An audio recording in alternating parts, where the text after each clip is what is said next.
भूर्भुवः स्वः तत्सवितुर्वरेण्यं भर्गो देवस्य धीमहि धियो यो नः प्रचोदयात्। हे ईश्वर, हम यह पठन पाठन आपको प्राप्त करने और कराने के लिए साधन के रूप में करने जा रहे हैं। इस कर्म को और इसके कर्म फल को भी आपको अर्पित करते हैं। ओम शांति शांति शांति। सबको सादर नमस्ते। हमारा वेदांत दर्शन का पाठ चल रहा है, जिसमें हम तृतीय अध्याय के तीसरे पाद तक पढ़ चुके हैं। अब चतुर्थ पाद आरंभ होता है। वेदांत दर्शन तृतीय अध्याय चतुर्थ पाद। सूत्र पहला पढ़िए। पुरुषार्थो अतः शब्दात् इति बादरायणः। ये प्रश्न हुआ, नहीं सूत्र हुआ। अब इसका लिखिए प्रश्न। पूर्वोक्त उपासना विद्या से, लिखिए पूर्वोक्त उपासना विद्या से क्या लाभ होता है, ये प्रश्न हुआ।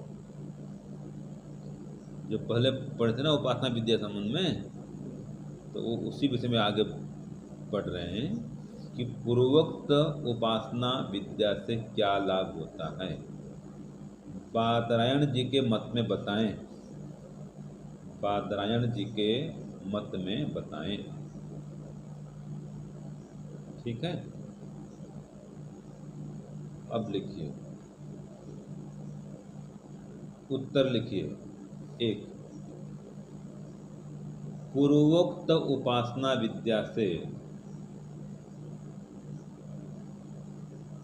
पूर्वोक्त उपासना विद्या से पुरुष का प्रयोजन बराबर अत्यंत पुरुषार्थ बराबर मोक्ष प्राप्त हो जाता है। अत्यंत पुरुषार्थ बराबर मोक्ष प्राप्त हो जाता है।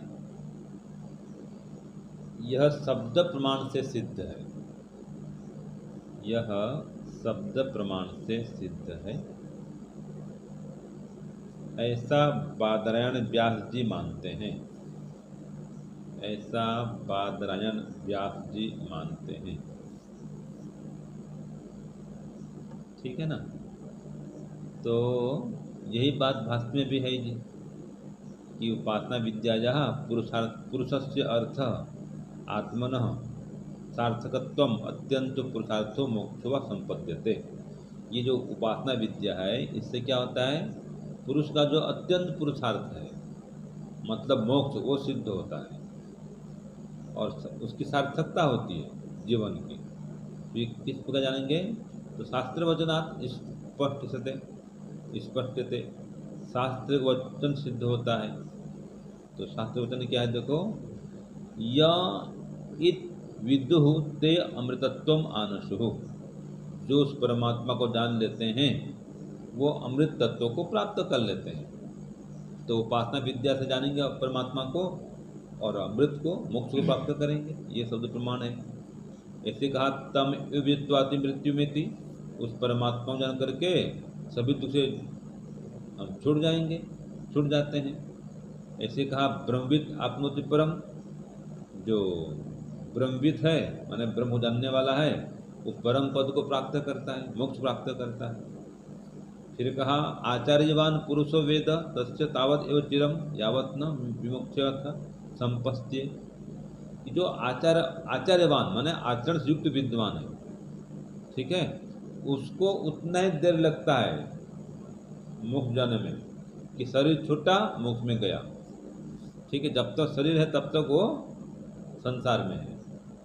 तो ये जो आचरण युक्त विद्वान होता है, योगी, जिसने सभी क्लेश दग्धीभूत कर दिए, जीवन मुक्त हो गया है, उसकी बात चल रही है। ठीक है, ये हो गया शब्द प्रमाण। अब सूत्र एक तो पूरा हो गया। अब देखो सूत्र दो, सूत्र दो तीन से आगे करके सूत्र आगे जहाँ तक ये ना बता रहा हूँ मैं, सूत्र 6 7 तक ये पूर्व पक्षी का है जी। सूत्र 2 से 7 तक इसका है, पूर्व पक्षी का है। ठीक है, लेकिन नाम दिया है जैमिनी का पहले। देखो सूत्र 2 क्या है, पढ़िए। शेषत्व नहीं, शेषत्वा पुरुषार्थवादो यथा अन्येषु इति जैमिनी। अब जैमिनी के नाम से कह रहा है, ठीक है ना। तो है तो पूर्व पक्ष, लेकिन नाम किसका दिया, जैमिनी का। सूत्र में दिखाया है जैमिनी ही है ना जी। तो लिखिए प्रश्न 2, सूत्र 2 हो गया। अब लिखिए प्रश्न 2। मोक्ष के विषय में जैमिनी जी का,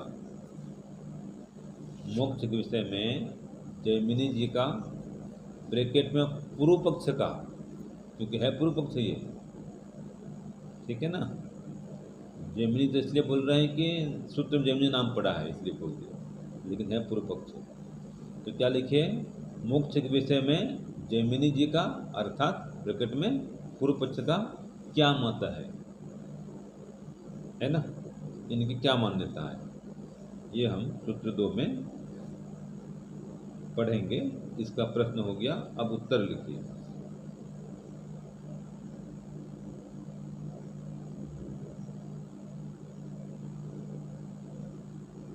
देखिए, विद्या कर्म का अंग होने से, विद्या कर्म का अंग होने से कर्म से मोक्ष होता है।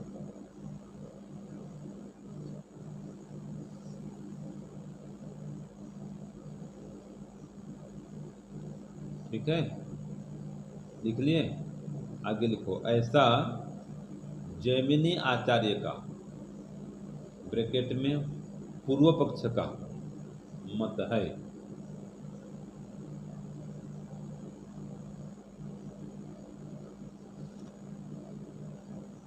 अतः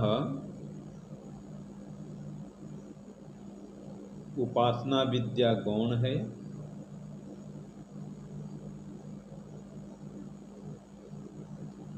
अतः उपासना विद्या गौण है, अल्प विराम कर्म का अंग है।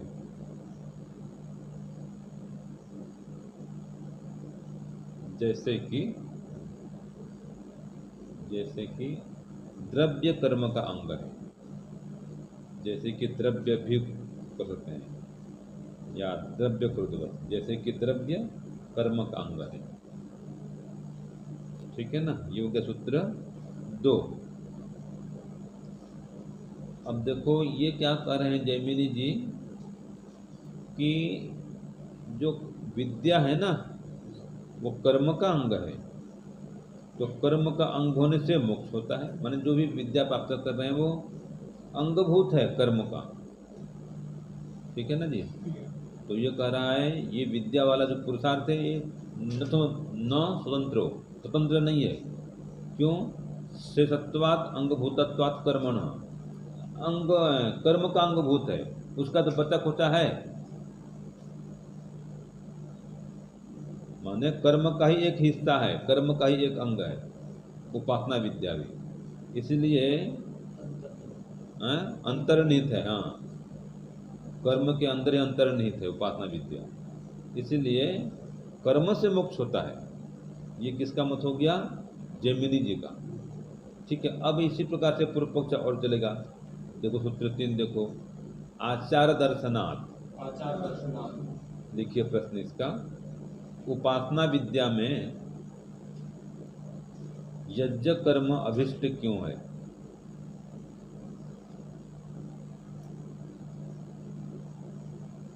उपासना विद्या में यज्ञ कर्म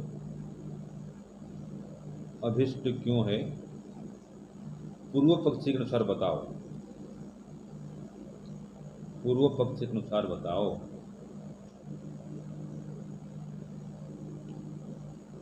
ठीक है ना? तो इसका उत्तर लिखिए सूत्र 3 का। उपासना विद्या में यज्ञ कर्म अभिष्ट है।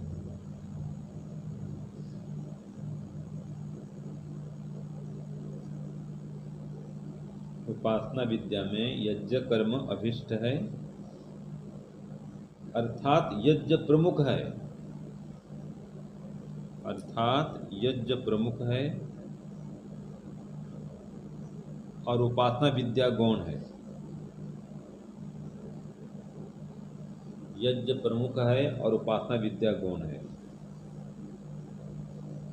ऐसा इतिहास में व्यवहार देखा जाने से, ऐसा इतिहास में व्यवहार देखा जाने से, तो भाष्य भी यही कह रहा है कि तद विषय व्यवहार दर्शनार्थ, इसी विषय में व्यवहार देखा जाने से। तो क्या देखा जाता है व्यवहार? इतिहास में कहा देखा जाता है कि जनको हो वैद्य हो बहु दक्षिण इजे, जो विदेह राज जनक थे वो बहुत दक्षिणा देकर के यज्ञ किए थे। तो यज्ञ प्रमुख माना गया इनके मत में, पूर्व पक्ष मत में। फिर कहा है कि जनको ही वैदेह खलु उपासना विद्या निष्णातः, कि भले वो जो जनक जी थे उपासना विद्या में निष्णात थे, लेकिन स यज्ञ कर्मानुष्ठान पर, वो यज्ञ कर्म का अनुष्ठान करते थे, इसलिए तस्य उपासना विद्या तत्कर्मांगत्व भजते। इसलिए वो जो यज्ञ कर्म है उसी के अंग में या उसी के अंगभूत ये उपासना विद्या है। ठीक है ना?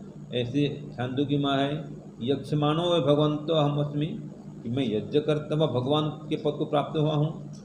भगवंतो अहम अस्मि, ऐश्वर्यवान बनाऊँ यज्ञ करते हुए।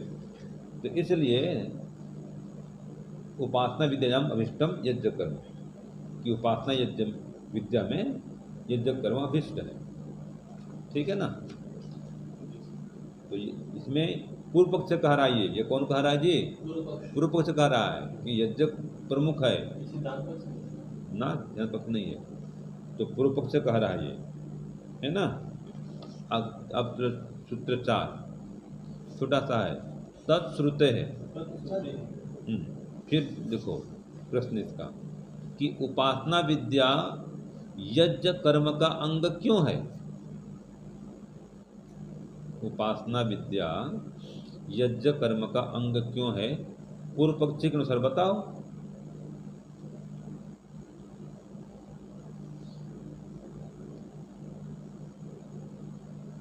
ठीक है, तो लिखिए, उत्तर लिखिए।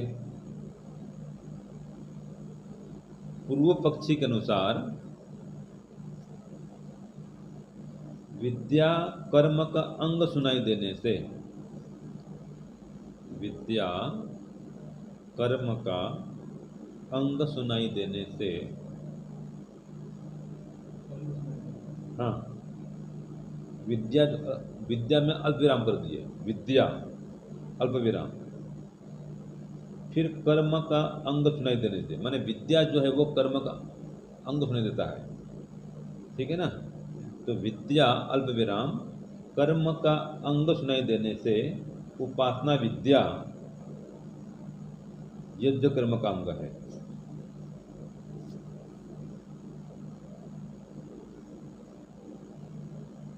ठीक है? और ये श्रुति दे दिया, यद्यव विद्या करोति श्रद्धया उपनिषदा तदेव विधिवत्रम भवति। सूत्रार्थ हो गया।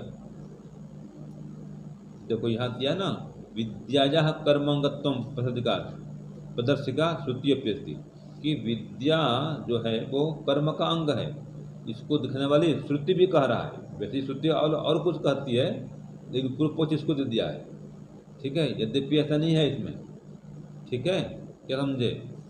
श्रुति जो दे रहा है, हाँ श्रुति तो ऐसा नहीं है, लेकिन फिर भी ये दिया कि जो कुछ जो करता है विद्या से करता है और श्रद्धा से करता है और श्रद्धा पूर्वक करता है, रहस्यमय करता है, तो वो बलवान होता है।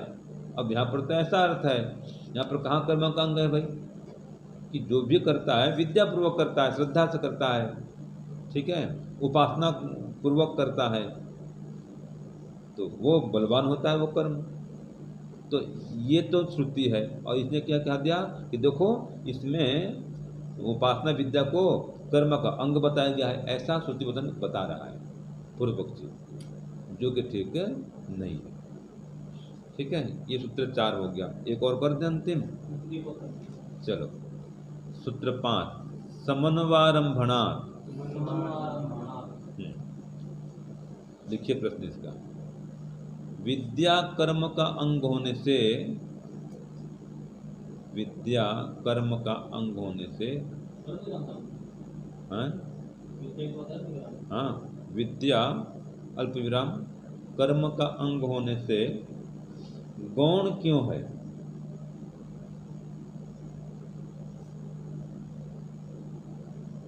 पूर्व पक्ष के अनुसार बताओ, सब पूर्व पक्ष का चल रहा है, ठीक है, बस बीच छोटा सा है, अभी पूरा हो जाएगा। लिखिए 5 विद्या और कर्म, उत्तर लिखिए सूत्रार्थ 5, विद्या और कर्म दोनों मिलकर, विद्या और कर्म दोनों मिलकर फल को उत्पन्न करते हैं, फल को उत्पन्न करते हैं। इसलिए विद्या कर्म का अंग होने से गौण है, इसलिए विद्या कर्म का अंग होने से गौण है। ठीक है, तो यही बात भाष्य में है जी, कि विद्या कर्मणः समन्वारंभणम फलाय संयुक्ता अर्भकत्वम प्रतिपद्यते, कि विद्या और कर्म देखो ये फल के लिए संयुक्त रूप से मिलकर के क्या करते हैं, फल को उत्पन्न करते हैं।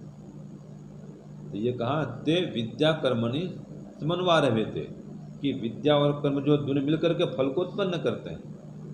ठीक है ना, ये प्रमाण दिया इसने, और इसलिए उपासना विद्या जो है वो कर्म का अंग है।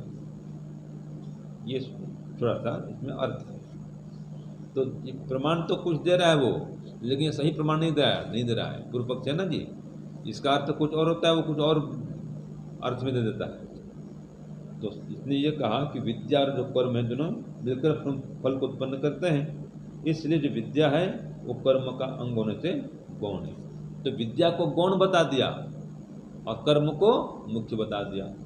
तो ये पूर्व पक्षी है, ये 7 तक चलेगा, फिर 8, 9, 10 में इसका उत्तर देगा कि भाई ये उल्टा पुल्टा क्यों बोल रहे हो, विद्या ही मुख्य है। ठीक है ना, विद्या कर्म का जो है, जो विद्या है वो कर्म का अंग नहीं है, ये बताएगा सूत्र 8, 9, 10 में। तो ये सूत्र 5 तक पूरा हो गया। चलिए, ओम शांति शांति शांति, सर्वेभ्यो नमः। सबको साथ